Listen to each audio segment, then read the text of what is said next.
Chers et chers abonnés, aujourd'hui je vais vous emmener dans une histoire sombre et effrayante, celle d'un tueur en série qui a marqué l'imaginaire collectif, non seulement par ses crimes horribles, mais aussi par sa particularité inquiétante. Il était un clown.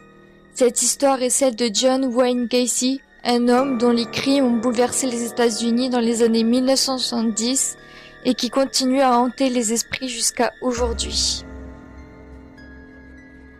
Avant de commencer, je tiens à vous avertir que cette vidéo aborde des sujets très lourds, notamment la violence et la criminalité.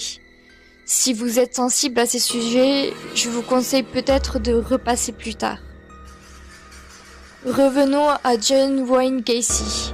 Né le 17 mars 1942, il semblait être un homme comme les autres. Mais derrière son masque de père de famille respectable et d'homme d'affaires, Gacy nourrissait des pulsions sombres qui allaient se révéler tragiquement. Il a créé un personnage public, Pogo le clown, pour des événements comme des fêtes d'anniversaire ou des collectes de fonds. Il se déguisait, maquillait son visage et divertissait les enfants, tout en cachant un côté bien plus terrifiant. Ce qui rend l'histoire encore plus macabre, c'est que Gacy n'était pas simplement un clown. Il avait une double vie qui mêlait bienveillance et monstruosité.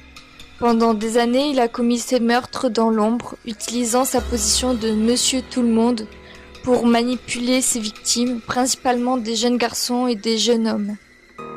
Les crimes de Gacy ne se sont pas limités à une série de meurtres isolés, mais ont été d'une horreur inimaginable.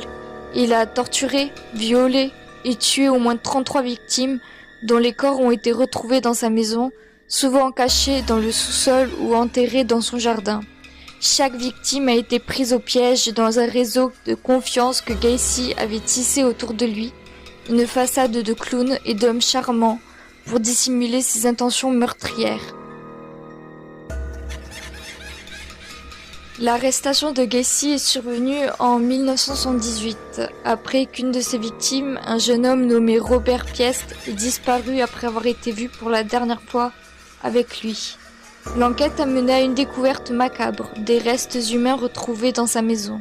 À l'époque, cela a été un choc pour la communauté, car personne ne soupçonnait le tueur d'être un homme aussi apparemment normal. Ce qui est fascinant et terrifiant dans cette histoire, c'est le contraste frappant entre l'image publique de Gacy en tant que clown et l'homme qu'il était réellement.